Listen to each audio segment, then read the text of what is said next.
Hello family.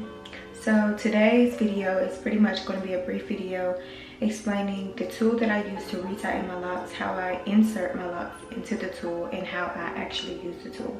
So let's get right into the video. So if you don't know, this is a tool that I use to retie my locks. The name that I know it by is just the interlocking tool for locks.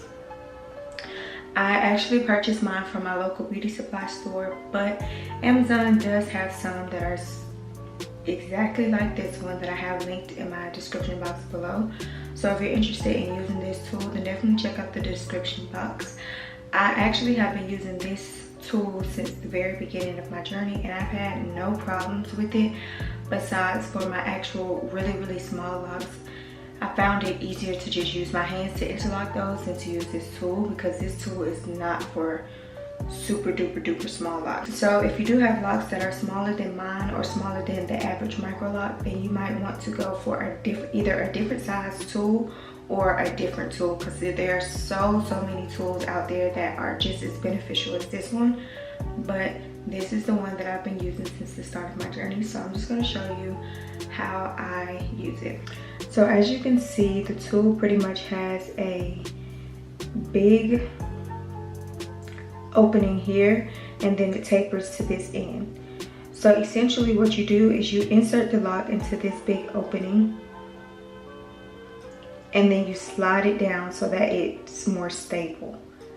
So I'm going to give you a close-up of what that looks like.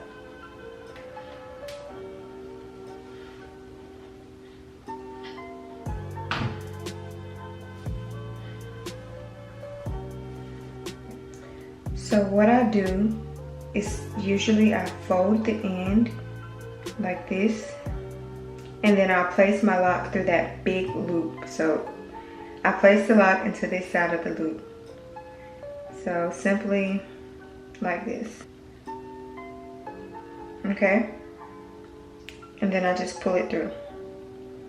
So now that I have it pulled through, I'm going to simply just pull the tool so that it's secure. So now the tool doesn't move, versus if I leave it on this side, it's easier to glide up and down the lock. So you simply just pull it through to the more narrow side for a more stable hold. Okay, so then once I get it hooked and it's in the spot that I want it to be in, I just simply use this pointy end and place that through the base of my lock.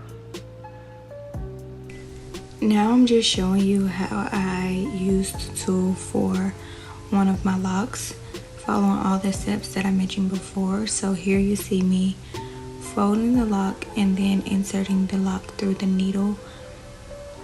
Once I get it on, then I'm ready to interlock.